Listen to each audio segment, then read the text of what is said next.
Hello. So here is a writing lesson for the kids that have been absent. We are writing scary stories, and in the scary stories, there's steps that we've been doing in class. I'm about to show them to you, and then there's some corrections that need to be made on your stories. I'm sorry you've missed class, but you'll need to finish your stories. You have a deadline of Thursday, because on Thursday we're sending a book to a book company to be published. So I have included in Google Classroom a link to step-by-step writing. I put this together for those students. The first thing we did in class is we did some brainstorming. If you hit this button that says Google Slides, it will walk you through and let you see the slides that we use for planning. You have to click, you just click this. And it opens it up and it starts going through the slides. It says it's slide presentation of 200. Not sure why there's 200, but that's what it says that it has. I'll have to look at that when I'm done recording this video. Secondly, the next step we did is we orally rehearsed our story. We shared it out loud. And we had to make sure that our story had an opening, a beginning, a middle, an ending, and a closing. Some people talk through their story, and so they use in Google Classroom, under tools, they use voice typing. They talk through their story. So when they were finished with that, then we worked on adding sensory words to our story. Yeah, that's how we add voice, how things made us feel, how they tasted. It gives us details that we're just needing. Along with those details, then come all the great pieces of writing. The first piece is called writing a great beginning. And this is called a lead. If you look at this Google slide, it talks about how you can have a hook. What the hook does is it convinces somebody when they're looking at your story to actually want to read it. Then this Google slide helps walk us through planning a middle for our story. The middle usually includes the problem that's going to happen. And then finally, there's an ending to our story. That's the solution to that problem. How did that problem get solved? That's the ending paragraph. But your story's not done, because when you're finished with your ending paragraph, you have to have an excellent ending. You never end a story by saying the end. Now you have to have an excellent ending. So when you're all finished, you have 5 paragraphs. You have an opening, you have a beginning, middle, and end of a story, and then you have an excellent ending, which is a closing. The two, the opening and the closing, can both be only 3 to 5 sentences. The beginning, middle, and end of your story should each be 5 to 7 sentences. And they should be written correctly. You've been working on writing sentences since you were a first grader. There is no reason why the sentences are not real sentences. I saw a kindergarten teacher teaching real sentence writing. So the sentences I did should have a subject doing something. They should be a real sentence. They should make sense. They should have capitals. They should have punctuation marks. Those things are there. You've already learned them. They're target skills that we learn from kindergarten to 2nd grade.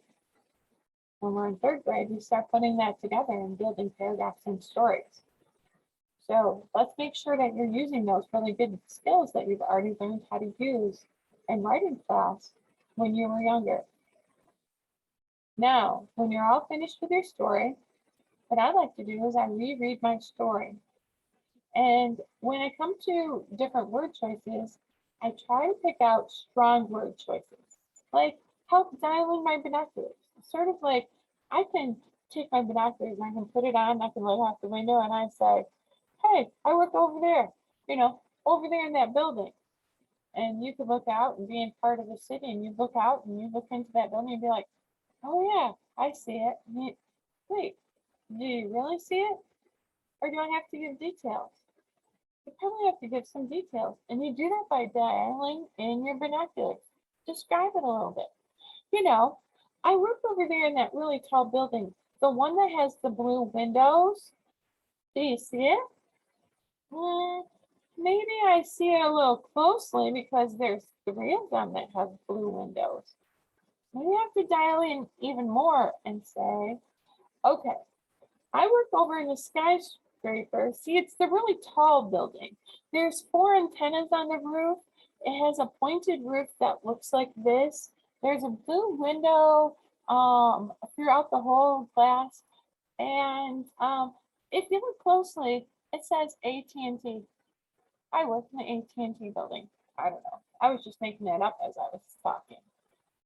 But what I am talking about is making a clear picture. I can say I ran across the playground, or I can say I skipped across the playground. When I use skipped, I'm using clear language, stronger verb choices.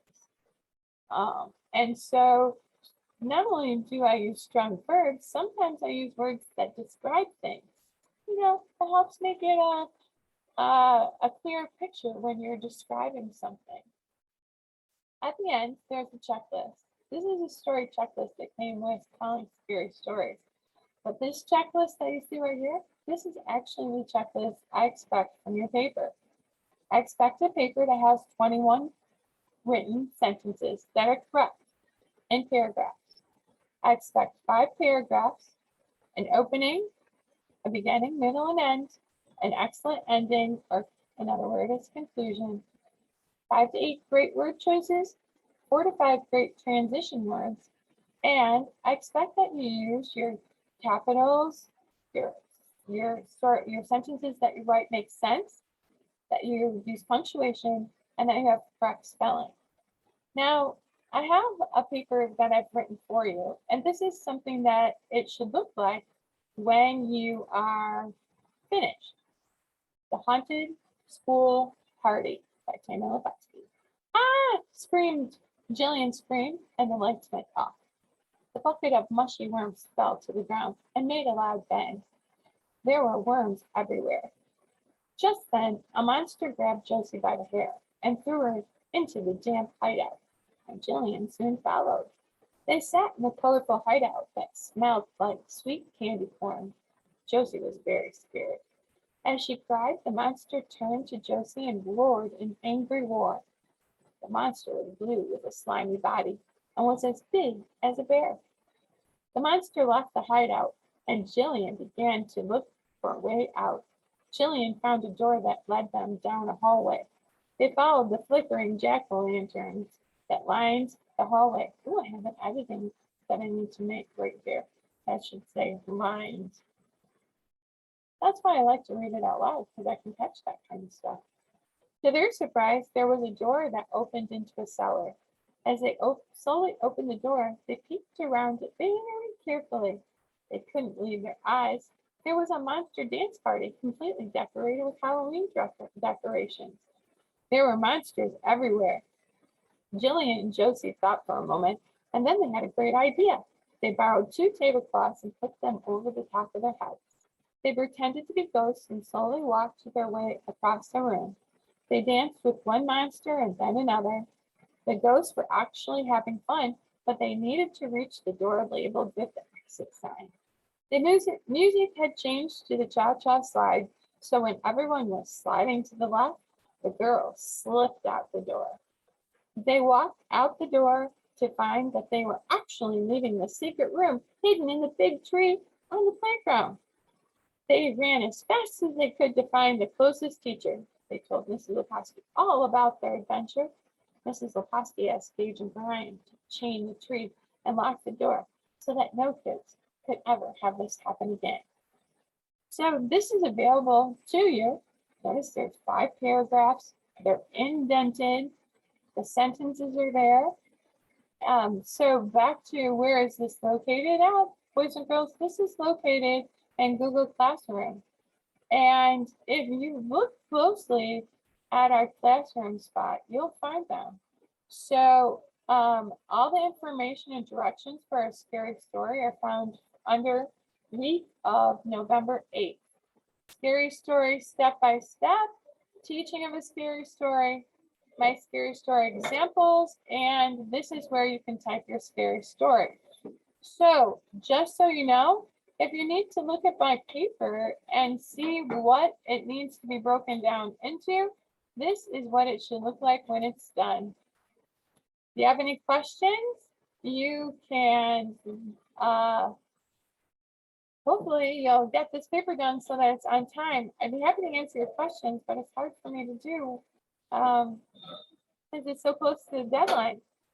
Some of you are gonna have to spend some extra time getting this finished at home so that it's ready for tomorrow. This is due Thursday, tomorrow, like November 11th.